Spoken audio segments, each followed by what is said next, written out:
Hello! Sa video na to, pag-aaralan natin ang isa sa example about sa heat transfer conduction on plane wall. So, bago natin simulan, welcome kayo sa Engineer Jeremy Tutorials. So, kung hindi pa kayo nakakapag-subscribe, kindly click the subscribe button for more updates about engineering tutorial problems.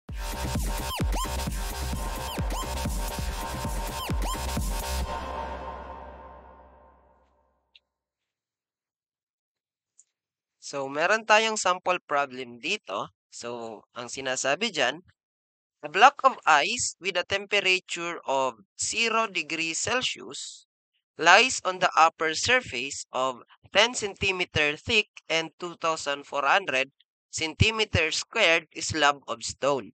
So, the slab is steam exposed, may steam sa ilalim on the lower surface at a temperature of 100 degrees Celsius. So, find the heat conductivity of stone if 4,000 grams of ice is melted in 1 hour, given that the latent heat of fusion of ice is 80 calories per gram. So, ang meron daw tayo dyan, meron daw block of ice. So, yung block of ice na yon at 0 degrees Celsius, nakapatong siya sa slab ng stone na merong 2,400 square centimeter na area and 10 centimeter yung thickness nung ating slab, nung stone.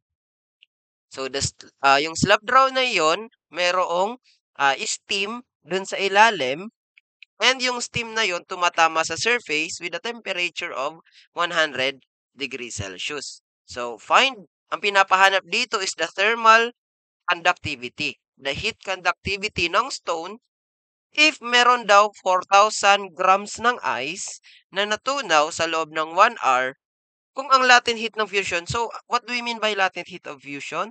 So, when we say latent heat of fusion, this is also known as the enthalpy of fusion. It is the amount of energy that must be supplied to a solid substance, typically in the form of heat, in order to trigger a change in physical state and convert it into liquid. So, yung solid na ice natin, meron tayong 80 calories per gram na latent heat of fusion. So, meaning, 80 calories kada isang gram ang kailangan natin para ma-convert natin yung ice into liquid, para maging liquid state ulit yung ice natin. So, how are we going to solve for this type of problems? So, kunin muna natin yung mga given. So, let's try drawing the ating yung slab muna ng ice. Say example, ito yung ice stone. Ito yung stone natin. Ito yung stone natin. So, sabi dyan, yung thickness ng stone, so we have a 10 centimeter thickness ng stone. So, yung area sa ibabaw, okay? Imagine yan yung stone natin. So, yung area sa ibabaw, so we have 2,400 cm squared of area of stone. Yan, 2,400 yung area ng stone sa ibabaw. Now, yung ice daw is nakapatong dito sa ibabaw ng ating slab with a temperature ng ice 0 degrees Celsius. So, sa ilalim, this is steam exposed with a temperature of 100 degrees Celsius naman yung temperature natin dyan. So, ang pinapahanap is the thermal conductivity K ng stone natin. Given that the latent heat of fusion of the stone is equivalent sa 800 calories per gram. So, ito na yung mga given natin. So, we have T ice, 0 degrees Celsius. Temperature ng steam, 100 degrees Celsius. So, thickness of slab, which is 10 centimeter, and the area of the slab, which is equivalent sa 2,400 cm squared. Okay? So, we also have the latent heat of fusion of ice, which is equivalent to 80 calories per gram, and yung mass ng ice, which is equal sa 4,000 grams. Okay? So, the time na na-melt to is equal to 1 hour or 3,600 second. So, ito pala yung mga given natin dito. So, how are we going to solve for this type of problem? So, bago na yung makapag-solve dyan, kailangan is mahanap muna natin yung total rate of heat transfer. Okay, so assuming na yung ice is magdi-diffuse niya ng heat kasi natunaw, okay? So, yung ice is, yung ice natin magkakaroon ng heat transfer. Okay, yung ice natin, matutunaw yun. So, the total rate na, di ba galing dito sa ilalim is mainit.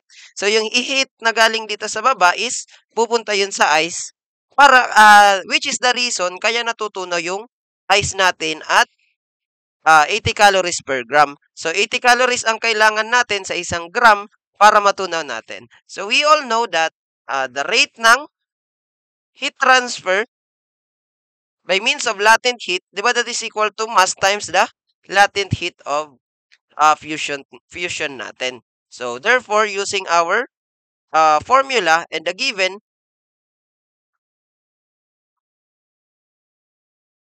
so yung given natin na mass of ice, so this is for ice ito yung heat transfer natin sa ice. So, yung given natin, yung mass ng ice which is 4,000 4,000 grams times yung latent heat of fusion natin which is equal to 80 calories per gram. Okay, so,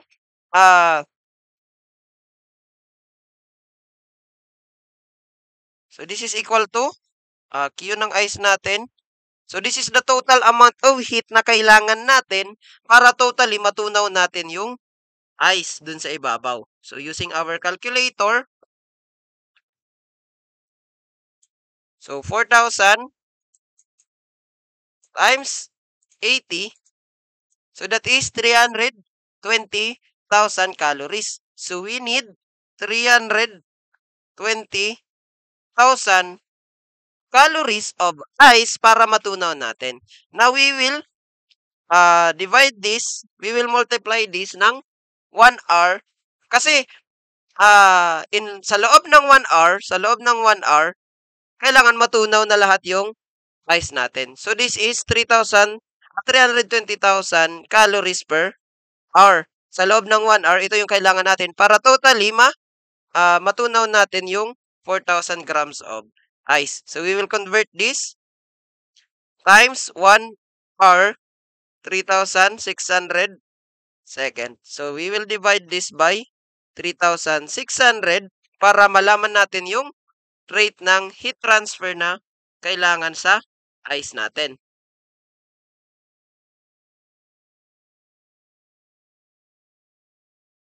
So, this is equivalent to 88.888. So, 88.888 calories per second. So, ito yung amount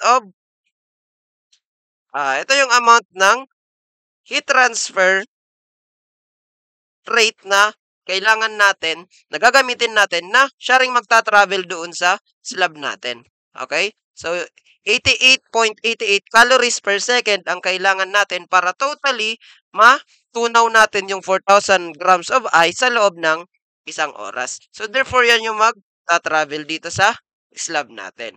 Now, to solve for the thermal conductivity,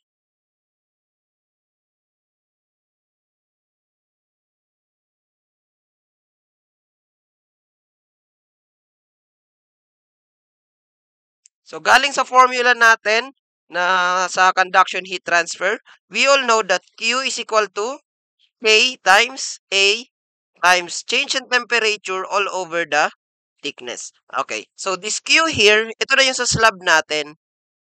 Okay, yung Q na dyan is the slab. This is for slab na slab. So kanina, this is for ice. Okay, so tandaan natin that the rate ng heat transfer sa ice, that is also equal sa rate ng heat transfer natin sa slab. Okay? So, yung rate ng heat transfer na pumasok para dun sa ice, yun din yung dadaan doon sa slab natin. Okay? Yun din yung dadaan doon sa slab natin. Therefore, this is also equal to 88.888 calories per second. So, this is also equal to 88.88 calories per second yung Q sa slab since equal din to sa Q natin sa ice. So, this is equal to K. So, ito yung pinapahanap natin na K times yung area natin kanina which is 2,400 cm squared times the change in temperature. So, sabi natin, higher temperature minus lower temperature. So, all over yung thickness ng slab natin which is 10 centimeter. So, by unit analysis, makakancel yung cm na isa. Okay? So, ang may iwan na lang is, itong 10, i-cross multiply na natin sa kabila. So, K now, kasi yun yung hinahanap natin, yung K. So, K is equals to 88.888 calories per second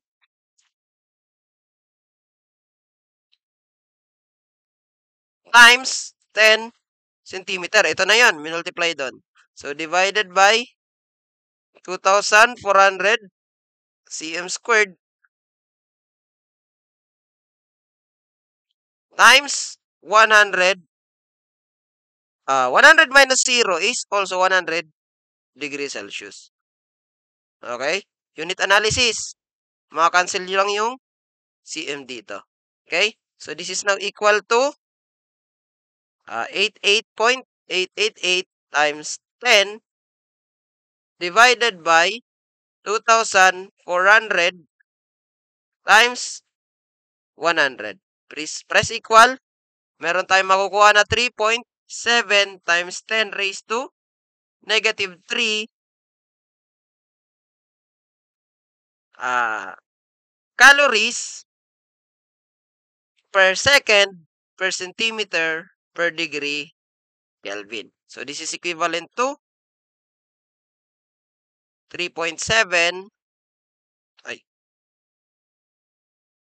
So, our K now is equal to 3.7 times 10 raised to negative 3 calorie per second cm degrees Celsius. So, ito yung thermal conductivity na meron doon sa slab natin. So if we want to convert this, kung sakali na pinapahanap na naka watts per meter degree Celsius, so madali lang naman yun i-convert.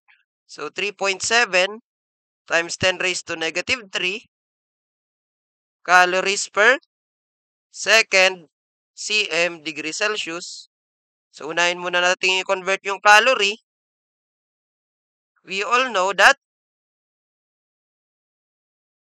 1 calorie is equal to 4.184 joules. Diba? So, 1 calorie, or baliktad. So, 4.184 joules equivalent sa 1 calorie. 4.184 joules, 1 calorie. Times, yung centimeter naman. So, 1 meter, 100 centimeter. So, yung centimeter magka-cancel out. So, yung joule, itong calorie magka-cancel. Yung joule per second, magiging watts na yan. Magko-combine itong second at saka itong joule, magiging watts na yan. So, therefore, magiging watts per meter degrees Celsius. So, our K now is equal to, calculator, gamitin, 3 point, yan na lang, times 4.184 times 100. So, this is equal to 1.4 54 or 1.55, pwede na natin yang isulat at 1.55 watts per meter degrees Celsius. So that's how we solve for the thermal conductivity of the slab given that merong ice dun sa ibabaw ng slab at matutunaw siya at a rate of 88.888 calories per second. Okay? So, thank you for listening for these sample problems. So, for more engineering updates, huwag kalimutan na mag-subscribe sa channel natin. Thank you and have a good day.